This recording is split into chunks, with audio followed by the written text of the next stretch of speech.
Olá pessoal, aqui é a professora Sônia França e essa é a aula 9 da disciplina de Programação 1, na qual irei falar sobre armazenamento em arquivos. Até esse momento, nossos programas, toda vez que a gente cadastrava alguma informação, na hora que terminava a execução do nosso programa, a gente perdia tudo que tinha sido cadastrado. Então, eu tinha uma turma com 20 alunos. Se eu cadastrasse ali os nomes, as notas daqueles alunos, na hora que eu fechasse o programa, tudo tinha sido perdido. Então, o correto e o mais natural é que a maior parte dos programas, eles acabam precisando que as informações que estão sendo cadastradas neles sejam armazenadas e sejam preservadas. Então, para isso, a gente tem que armazenar os nossos dados em arquivos e não em variáveis enquanto o programa está em execução, certo? Então, a gente vai aqui, nesse momento, aprender como é que a gente armazena em arquivos e a gente sai do programa. Quando volta, tudo que a gente tinha cadastrado vai estar lá preservado, certo? Aqui a gente pode trabalhar com os arquivos que são chamados arquivos textos e tem os arquivos binários. Os arquivos binários, eles são mais propícios para a gente armazenar os nossos registros. É como se a gente tivesse um vetor de registro, só que armazenando em arquivo. Então, com os arquivos binários, vai ficar mais fácil a gente manipular os nossos registros. A gente vai entender melhor por que e como ele funciona, ok?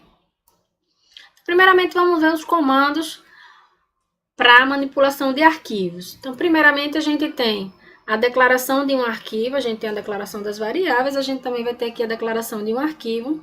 Então, primeiramente, a gente vai dizer que temos um ponteiro de arquivo da seguinte maneira, veja só.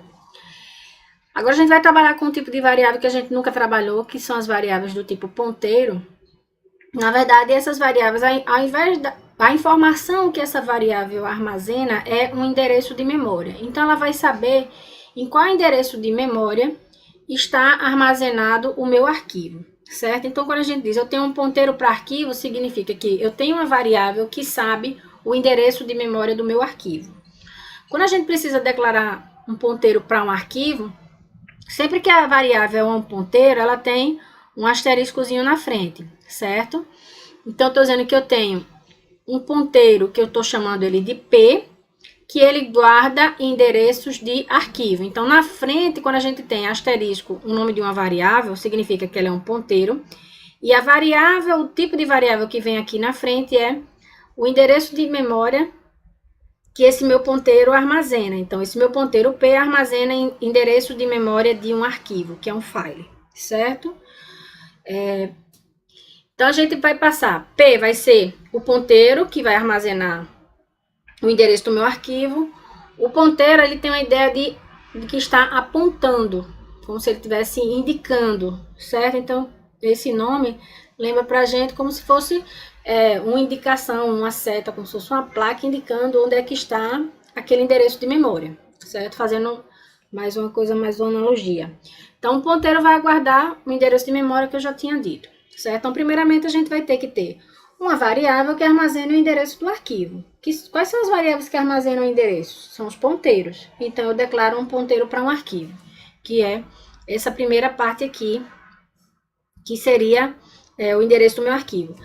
Quantos arquivos eu tiver que abrir no meu programa, eu vou ter X ponteiros necessários, certo? Eu tenho uma variável que guarda o endereço do meu arquivo e para conseguir fazer qualquer coisa no meu arquivo, eu tenho que a primeira coisa que fazer é abrir esse arquivo. Para abrir arquivo, eu utilizo o comando fopen. O fopen, ele tem a seguinte estrutura, certo? A gente vai ter que dizer, quando eu abro um arquivo, eu digo, olha, abra o arquivo e guarde o endereço de memória dele. Para guardar endereço de memória, eu tenho que guardar em um ponteiro, certo? Então, vamos ver aqui como é que fica. O comando é o fopen. Aqui está a sintaxe dele, desculpa, o protótipo do comando, mas vamos dar uma limpada aqui para a gente entender melhor como é o fopen. O fopen vai ter o nome do arquivo que a gente quer abrir, é o nome que ele está salvo lá no nosso diretório, certo? Então, vamos supor que eu tenho um arquivo que chama alunos.dat. Vai ser exatamente esse nome que a gente vai colocar aqui, que é o nome que ele está lá no meu diretório. Ele sempre vai procurar no diretório em que o seu programa está executando, certo? E mais, toda vez que a gente vai abrir um arquivo, a gente vai dizer que tipo de abertura é que vai ser feito. A gente tem os modos de abertura. Tem vários modos de abertura. Para que a gente não fique confuso, eu vou só dizer os dois tipos que a gente vai utilizar e vou explicar o que é que eles fazem. E aí vocês vão entender, se houver necessidade de outra forma de abertura, vocês têm os outros modos que eu não vou falar aqui, mas existem outros modos, eu cito rapidamente. Então a gente tem o seguinte: nos modos de abertura, eu posso colocar R mais B ou W mais B. Esse B significa porque a gente vai trabalhar sempre com arquivo binário, que são os arquivos que vão armazenar os nossos registros, certo? Por hora a gente vai armazenar registro. E o R ou W diz o que é que pode ser feito aqui nesse arquivo. Quando eu utilizo o modo de abertura R mais B, significa o quê? Eu vou abrir um arquivo para leitura e escrita, então eu posso ler as informações desse arquivo e fazer modificações, certo? Já tem modos de abertura que eu não estou citando aqui, que você só pode abrir e não é permitido gravar, não é permitido fazer alteração nele. Então, se você quer fazer uma operação só para consultar os dados de um arquivo, pode ser mais seguro você abrir ele com um modo que não permita a gravação, né? Que aí não corre o risco de ser feita alguma alteração no seu arquivo. Não é o nosso caso, certo? Então, as formas que eu vou abrir sempre vai permitir ler e gravar. Só que o R mais B, ele só abre arquivo que já existem, certo? Então, o arquivo deve existir antes de ser aberto. Então, se for a primeira vez que eu executo meu programa, eu ainda não gravei nada naquele arquivo, muito provavelmente esse arquivo não vai existir ainda. Eu preciso que o meu programa crie. Então, quando eu preciso que o programa crie, eu não posso utilizar o modo R mais B. R mais B só é para abrir arquivos que já existem. Ele lê e faz alterações escritas, mas só para arquivos que já existem. Quando eu tenho agora o modo W mais B, o que é que ele faz? Ele cria um arquivo binário para leitura e gravação, certo? Leitura e escrita. Então, beleza, se o arquivo não existe, então esse W mais B resolve o meu problema porque ele vai criar. Agora tem um problema. Se o arquivo não existe, ele é criado, mas se ele já existe, o conteúdo anterior será destruído. Então, sempre o módulo W mais B me entrega um arquivo, se existe, se não existe, ele cria. Se existe, ele vai lá e apaga tudo. Então, o resultado da abertura W mais B é sempre um arquivo vazio. Porque se tinha alguma coisa lá, ele vai e apaga. Então, o R mais B só abre se existir. E o W mais B, ele abre destruindo ou cria. Então, a gente vai ter que sempre usar um complemento aí dos dois. A gente não tem um módulo que faria. Se não existir, ele cria. E se existe, ele abre sem perder, certo? Então, a gente vai ter que fazer um combinado aqui das duas situações, que vai ser a seguinte. Então, vamos aqui abrir o nosso arquivo. Vou ver já aqui essas linhas de códigos que vai fazer a abertura do arquivo. A gente vai precisar de um ponteiro para o nosso arquivo. Então, a variável que vai guardar o endereço de memória do nosso arquivo, então FP, que é um file pointer. Na frente tem um asterisco para dizer que é um ponteiro. E ele guarda endereço de arquivo, de um file, certo? O file tem que ser escrito assim em maiúsculo. Vamos ver aqui como é que fica o módulo da abertura do arquivo.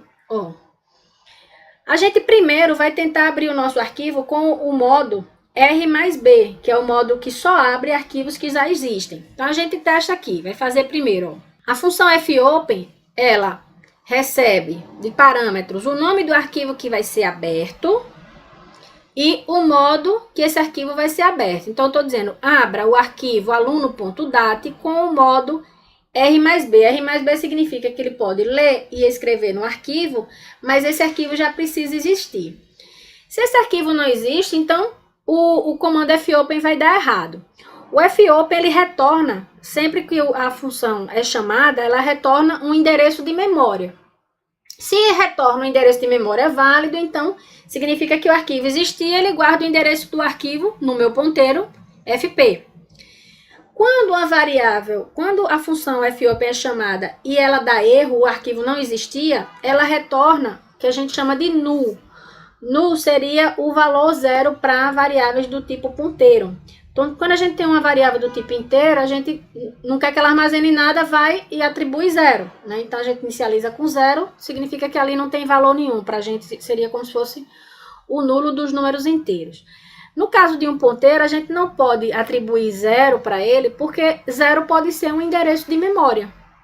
Então, para isso, quando a variável ponteiro tem null, significa que ela não está armazenando nada. Então, a gente vai testar o seguinte, ó, quando você abrir o arquivo com o fopen, tentou abrir ele com o módulo R mais B, o ponteiro ficou com nulo, não trouxe endereço de memória válido, então significa que o arquivo não existia e aí o fopen com R mais B deu errado. Aí eu venho e testo, ó, eu abro e vou testar. Se o FP ficou com nulo, significa então que o modo de abertura R mais B não deu certo. Então, eu venho e executo o executo o fopen com o nome do arquivo, só que agora tentando a abertura com W mais B. Então, o W mais B significa que se o arquivo não existir, ele vai criar.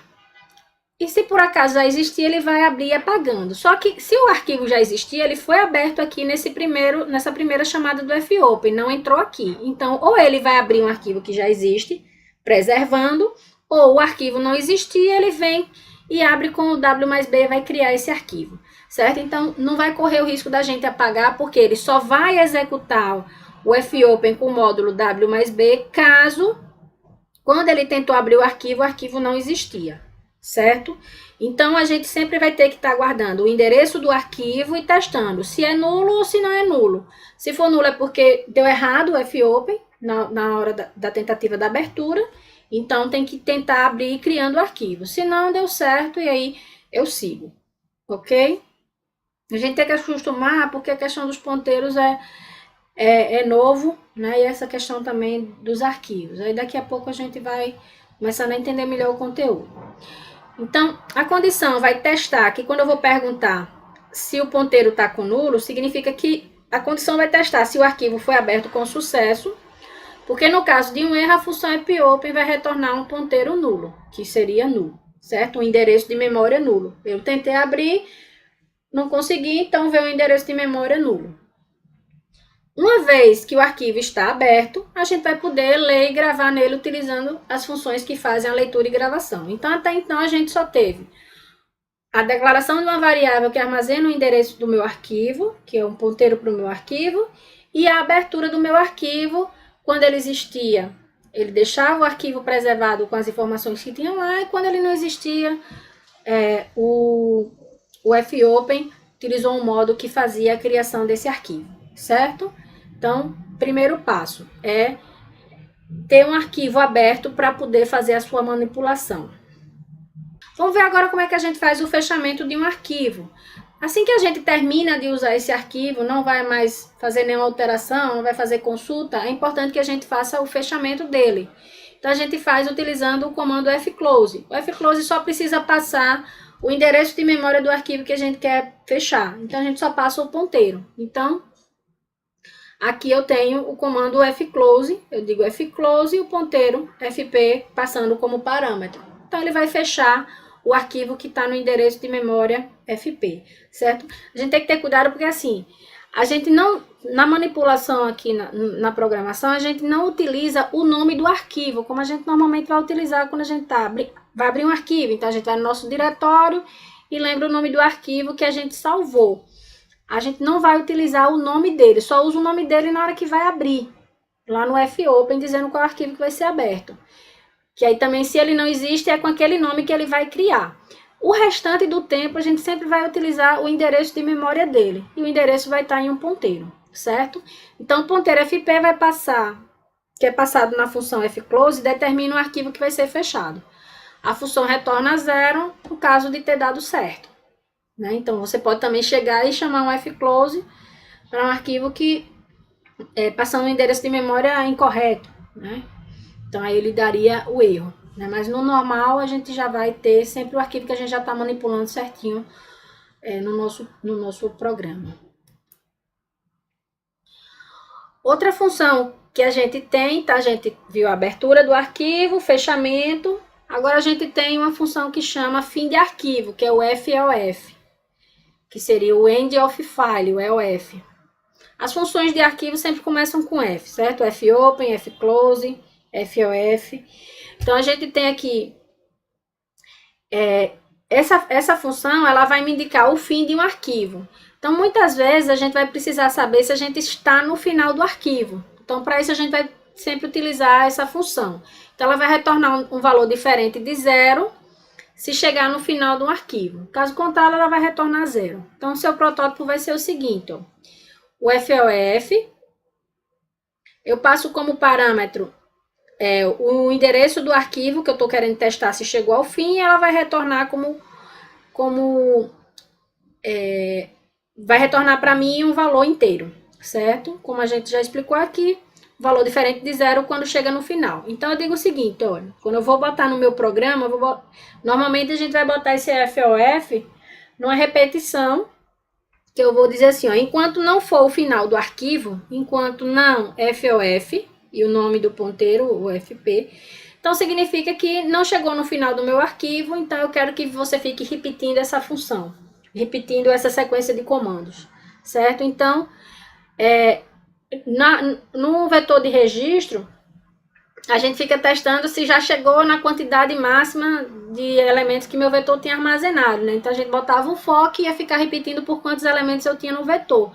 Aqui a gente não vai ter mais esse controle, porque o programa ele fica abrindo e fechando e os registros são preservados. Então, eu perco o controle de quantos elementos eu tenho armazenado no meu arquivo, quantos registros. Então, ele vai ficar checando se já chegou no final a partir dessa função FOF, certo? Primeiro ver as funções soltas para depois a gente ir para o exemplo em que vai estar e eu vou estar reforçando cada uma delas.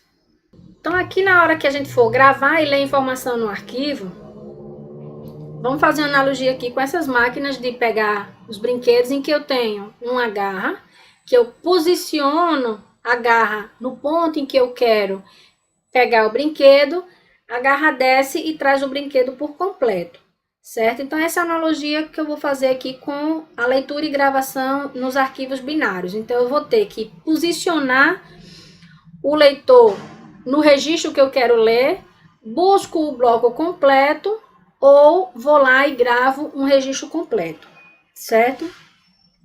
Vamos ver aqui como é que a gente faz leitura e gravação. Então, a gente pode gravar e ler blocos de dados, que seriam um registro, certo? Para tanto, a gente tem que ter a gente vai utilizar as funções fread e a função fwrite. Fread para ler e fwrite para gravar. Então, vamos ver aqui o fread. O fread eu vou ter que dizer o seguinte, ó. Aqui é o protótipo da função. A gente precisa chamar o fread, coloca fread. O primeiro parâmetro que eu vou passar é em qual variável o que eu for ler vai armazenar. Como eu expliquei ali, eu tinha garra que eu desço e trago o brinquedo. Então, ele vai trazer um bloco de dados e que eu vou armazenar esse bloco de dados em uma variável que normalmente a gente usa uma variável temporária, certo? Então, eu vou dizer em que variável que eu vou botar o bloco que eu for extrair, certo? Ele precisa saber qual é o tamanho, quantos bytes vai ter esse bloco que vai ser extraído. Então, ele lê, na hora que ele posiciona o leitor no arquivo, eu digo assim, ó, traz esse bloco gravando na variável x e o bloco que você vai trazer tem 100 bytes. Ele precisa saber quantos bytes vão ser lidos. Então, ele vai passar, vamos fazer analogia com um LP, né? Um antigo LP, então eu boto a agulha em cima de uma letra de uma música, no disco, né? Aquele disco vai girando e ele vai fazendo a leitura da música até a música terminar, que a música tem um tamanho, ou seria uma quantidade de minutos, certo? Então ele vai ali e faz a leitura daquele bloco. Então eu digo, ó, minha agulha está numa determinada posição e eu vou ler uma música de tantos minutos, certo? Então aqui eu vou dizer, ó, o leitor vai estar em uma posição e você vai ler essa quantidade de bytes, certo? Aqui a gente tem uma variável que é um contador, que vai ser quantas unidades, quantos blocos eu vou ler, que por padrão a gente sempre lê um bloco de cada vez, certo? Então, sempre esse parâmetro a gente vai acabar usando 1. E o último parâmetro é de que arquivo, em que arquivo eu estou fazendo essa leitura, certo? Então, vamos entender aqui. O buffer vai ser a região de memória na qual serão armazenados os dados lidos. Então, vai ser a variável temporária que eu vou pegar o bloco e guardar o bloco nessa variável temporária, certo? O número de bytes é qual é o tamanho do meu bloco, quantas unidades vão ser lidas. O count indica quantas unidades, o número de bytes é o tamanho da unidade que vai ser lida. O count vai indicar quantas unidades vão ser lidas, que é o que eu falei, que sempre a gente lê um registro de cada vez, a gente não vai fazer leitura de vários blocos, não é interessante isso. E de qual arquivo a gente vai ler. Como a gente precisa saber... vamos perguntar, quantos bytes eu vou ler? Como é que eu vou saber a quantidade de bytes? Então, a gente vai ter o nosso fread, vai ficar da seguinte forma. A gente tem aqui o fread, aí tem o i comercial, a variável que vai receber o bloco. Aqui, normalmente, é um registro, já que o nosso arquivo é de registro. Então, se eu vou ler um bloco que tem a matrícula, o nome do aluno, 3 notas e uma média, essa variável aluno alce é do tipo registro, certo? Lembre que a gente tem um registro só, a gente pode ter um vetor de registro, um vetor de variáveis simples ou um vetor de registro, certo? Aqui é um registro sozinho, só um único aluno com a caixinha subdividida com as várias informações de cada aluno, matrícula, nome, notas, média, certo? Então, eu tenho aqui a variável que eu vou armazenar, quantos bytes ela tem. Então, tem uma função que chama sizeOf, e entre parênteses eu digo qual é o tipo que eu estou querendo saber o tamanho, quantos bytes tem esse tipo. Então, se eu quiser saber quantos bytes tem um inteiro, eu botava sizeOf, entre parênteses, int, sizeOf float, sizeOf shy. Ele vai me dizer quantos bytes precisa para armazenar aquele tipo de informação. Como a variável alunos alce, o tipo T-alunos é um tipo criado por mim lá no typedef, então entre parênteses aqui eu vou passar como parâmetro o tipo que eu criei, certo? Então eu digo, olha, você vai ler um bloco do tamanho de um T-aluno, aqui é tipo, certo? Então, tipo T-aluno, vai ler um bloco só no arquivo pf, que aqui é o meu ponteiro, certo? Então, leia, jogue nessa variável essa quantidade de bytes, um único bloco no arquivo tal, certo? É assim o comando de leitura. O comando de leitura em arquivo é muito parecido com o comando de leitura e de gravação. A gente vai lembrar muito do printf. O printf, ele escreve uma coisa na tela. Lembra que o meu printf, ele sempre vai escrever qualquer coisa na tela a partir da posição em que o cursor se encontra.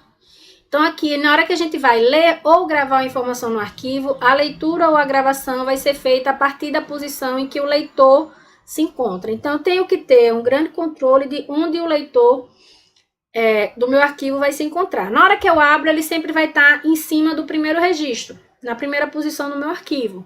Conforme eu for lendo, se eu faço uma leitura de um bloco, executo um fread, ele vai leu aquele bloco, automaticamente ele vai ficar em cima, posicionado no início do próximo bloco, certo? Então, a gente tem que saber, se eu der um próximo fread, ele vai ler o segundo bloco, que seria meu segundo registro, certo? A mesma coisa, se eu der uma gravação, se eu abrir um arquivo e der um comando de escrita, que é um fwrite, ele vai gravar em cima do registro que já se encontrava lá. Então, eu sempre tenho que, antes de gravar, se eu não quero perder as informações, jogar meu leitor para o final do arquivo e gravar naquela posição correta para não perder nada que eu já tinha. Tem situações que a gente quer perder.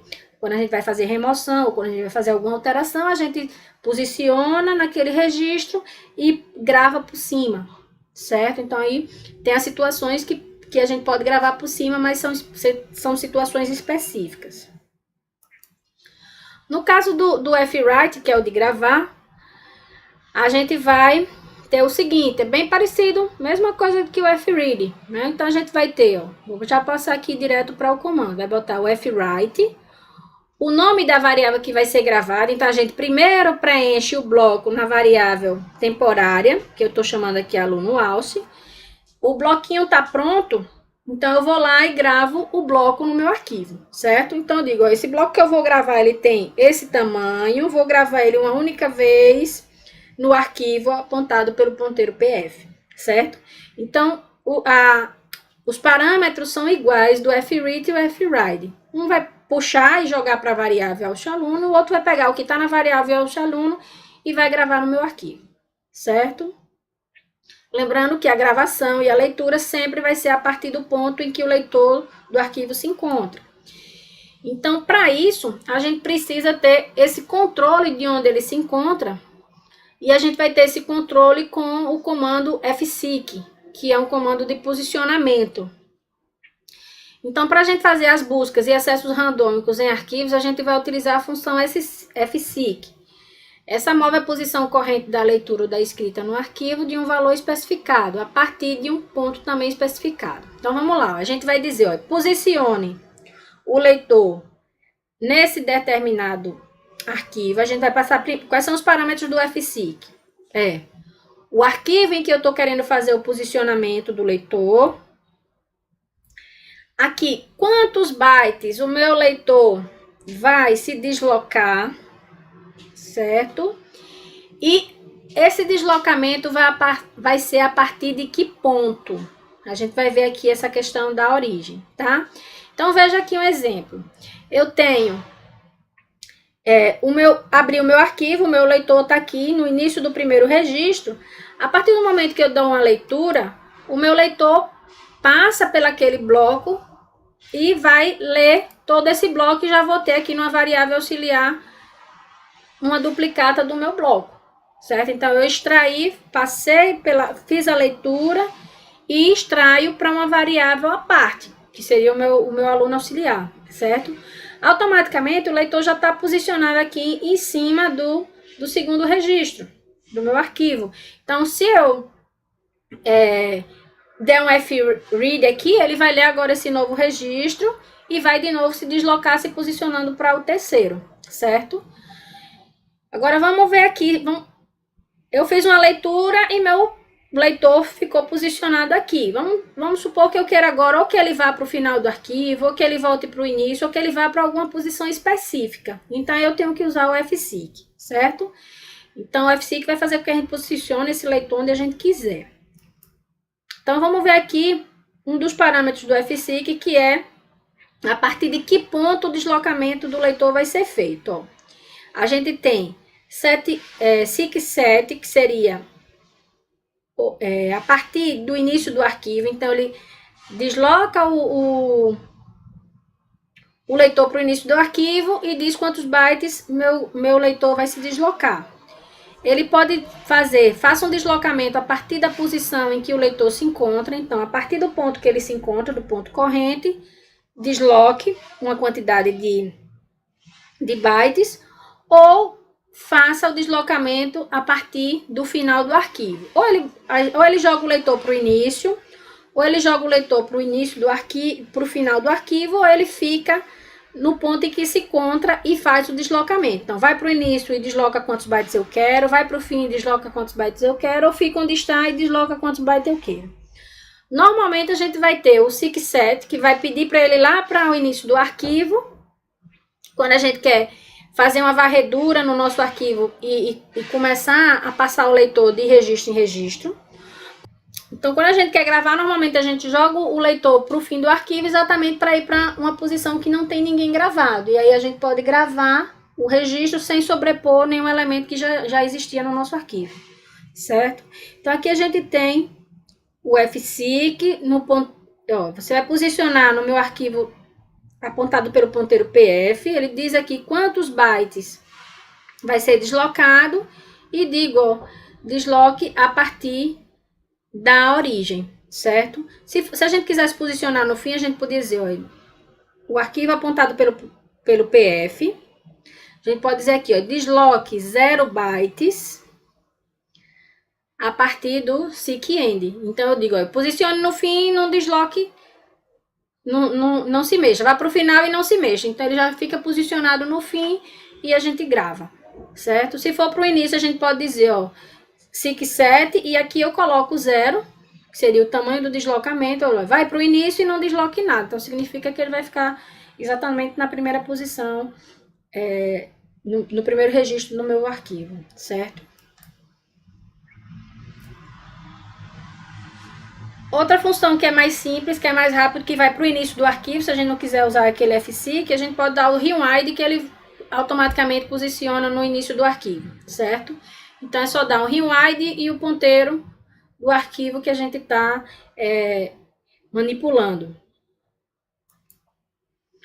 A gente pode apagar um arquivo específico, que a gente vai dizer o seguinte: remova com o comando remove e o nome do arquivo. Veja que aqui, ó, a gente vai ter o remove e o nome do arquivo que ele está lá no diretório. Então, na hora de remover, a gente também utiliza o nome do arquivo que está no diretório.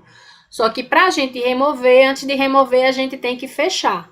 Então, a gente dá o F-close, se ele estiver aberto, né? Se for um caso de um arquivo que você estava manipulando, fez alguma coisa e quer remover, então, fecha e vai dar o comando remove, certo? Para que o comando não dê erro. E também a gente pode renomear um arquivo. A mesma coisa, a gente também vai utilizar os nomes que esses arquivos estão armazenados. Então, eu estou dizendo, vou usar o comando rename. Primeiro, eu passo o nome atual do meu arquivo, entre aspas duplas, e qual é o novo nome que esse arquivo vai ter agora, certo? Então, um eu apago o meu arquivo, outro eu mudo de nome, certo? Então, com isso, a gente tem